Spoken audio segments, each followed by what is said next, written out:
Live and local with coverage you can count on. This is WNEMTV5 News at 6:30. It is not going to be a light switch that we say, okay, it is now June, July, or whatever. Click, the light switch goes back on. It's going to be depending where you are in the country. The nation's top doctor, Anthony Fauci, expressing cautious optimism in the coronavirus outbreak as confirmed cases in Michigan surpassed 26,000 and nears 1,500 deaths tonight. Michigan saw its smallest amount of confirmed daily cases and deaths in the last week, with 645 cases and 95 deaths. But the Michigan Department of Health and Human Services says due to it being a weekend and a holiday, that decline may just represent a reduction in testing. In mid-Michigan, cases in Genesee County surpasses 950 with at least 68 deaths. And Saginaw County is now seeing at least 274 cases and 9 deaths. Good evening, everyone. Thanks for joining us tonight. I'm Blake Keller. In the U.S., more than 547,000 Americans tested positive for COVID-19. More than 21,600 have died. But as Nicole Killian reports on this Easter Sunday, there's some hope for an economic resurrection. The sound of oxygen machines is hard to miss in the hallways of Mount Sinai Hospital in Queens, New York. Dr. Eric Bluttinger chronicled his day in the ER and says pretty much every patient has coronavirus. I'm seeing young patients, old patients, people of all age ranges who are just incredibly sick. In New York, the daily death rate is falling, 758 on Saturday, and the state's governor says the rate of hospitalizations, intubations, and discharges appears to be flattening. It's those numbers from the nation's pandemic epicenter that are part of the calculation to determine when the U.S. should reopen for business. You know, I think it could probably start, at least in some ways, maybe next month. Dr. Anthony Fauci, who's part of the White House coronavirus task force, suggests the nation reopen in stages, but some governors are pushing back. On CBS's Face the Nation, New Jersey's Phil Murphy said his state's healthcare system is on the brink, desperate for ventilators and personal protective equipment for frontline workers. I fear, based on the data we're looking at, that we could be throwing gasoline on the fire. A tally from the Associated Press also finds there's been an alarming rise in nursing home deaths, more than 2,600 from just 450 10 days ago. But Hope for Healing brought Christians together in spirit across the country to celebrate Easter. Some watched live streams from home while their pastor preached to empty pews. Some drove by their church for a sprinkling of holy water. At this church in Gaffney, South Carolina, congregants parked in the church's parking lot and listened to their pastor on a local radio station. But there was still an in-person service at Maryville Baptist Church in Kentucky, despite the state's ban on large gatherings. Police went car to car and recorded license plate numbers. Nicole Killian, CBS News, Washington.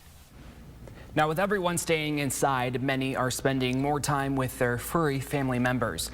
But several viewers have wondered if they can transmit COVID-19 to their pet or vice versa.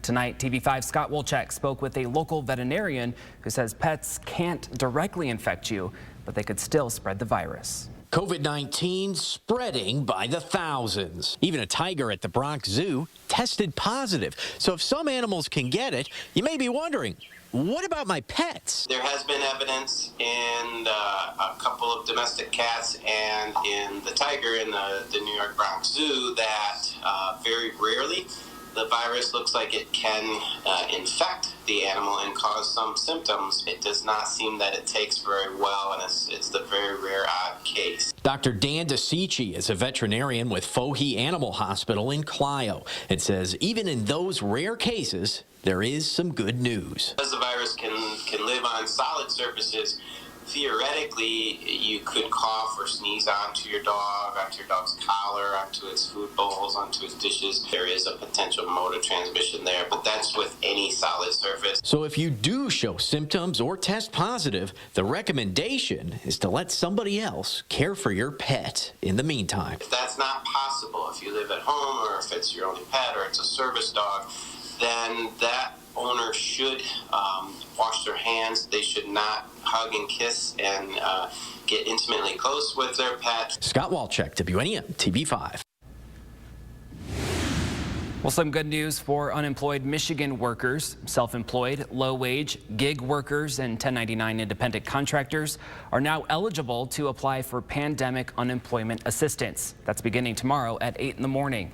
Under the Federal CARES Act, workers on Michigan unemployment have already begun receiving a $600 weekly payment on top of state benefits.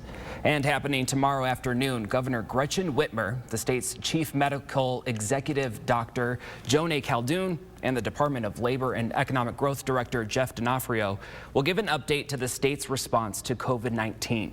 That starts tomorrow at 3. You can watch right here on TV5 or stream it on our Facebook page or the TV5 mobile app. Well, developing tonight, a fire sparking inside a Bay City home early this Easter morning.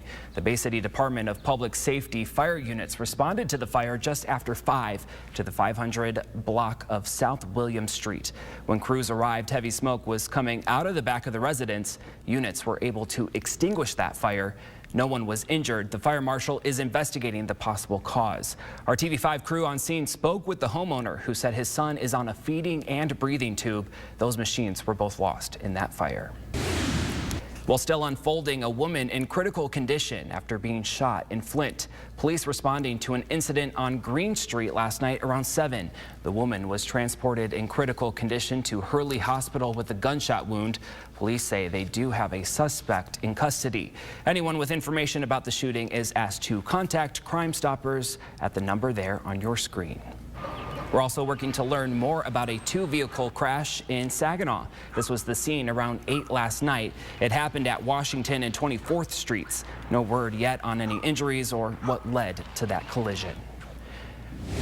Well, clouds continuing to hang across mid-Michigan this Easter Sunday as we take a live look across our region. I'd say a rather beautiful Easter forecast today, but tonight, should we expect that to continue? Tracking tonight's forecast is Chief Meteorologist Brian Bachman. Brian, what can you tell us? Well, Blake, we certainly were treated to some bonus weather on our Easter Sunday. The rain holding off even as we speak in most locations. Many of us even getting some sunshine and pleasantly warm temperatures. However, the overall expectations for tonight and tomorrow have not changed. We will be seeing rain come in tonight, and we're also expecting a round of high winds as we roll on into our Monday. Wind advisory now in effect beginning at 8 o'clock tomorrow morning and lasting through midnight tomorrow night. For the entire region, we're expecting sustained winds shifting into the west tomorrow at about 25 to 35 miles per hour sustained. We'll likely see gusts between about 45 and 55 miles per hour at times. So take some time this evening. If you have any patio furniture, loose objects around your home, garbage cans, get them somewhere where they're secured or brought into the garage, something like that, where they won't have a chance to blow around and cause damage. Winds out there tonight fairly tame, coming in out of the southeast at about 5 to 15 miles per hour. And boy, is it pleasant out there temperature-wise. We're at 60 degrees in Caro, Flint, 62, Gladwin and Clare, 58 for Saginaw, and middle to upper 50s for just about everybody else outside of the immediate Lake Huron shoreline. We do have a few light sprinkles beginning to develop on the First Warn 5 Sky Tracker. They will tend to become more numerous as they build in from the south and west this evening. And it's all part and parcel of a sprawling storm system, one over the deep south, connected to a cold front to our west. And all of that will be rolling our way as we head into the overnight period and our Monday. What the impacts will be here, detail by detail, coming up. We are thrilled to welcome you to our 10 a.m. drive-in church. This is something new. We've never tried this before. That's Life Church in Saginaw hosting its first ever drive-in service on Easter Sunday to worship. Churchgoers had to stay in their cars, of course, to follow social distancing guidelines. The pastor of the church knows Easter brings families together, and they wanted to hold a service safely. Easter is a time when people want to come together. We talked to local law enforcement, and we got the thumbs up to do drive-in church. It's been a lot of fun seeing people coming together while staying in their cars in a safe environment. We're touching a lot of lives, hopefully giving them some laughter, giving them some hope. Life Church held 2 drive-in Easter services last night and 3 today. That final service was at noon.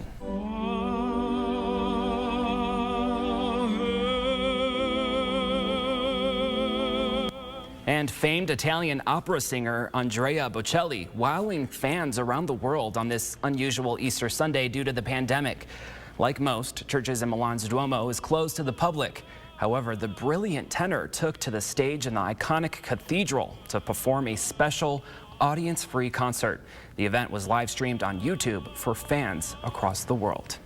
Well, it's not just big cities seeing a surge in COVID-19 cases as infections grow in rural areas. Still ahead, why the virus is threatening both people and some of the nation's food supply in these areas. Plus, a new tool coming to smartphones to help you locate coronavirus testing sites near you.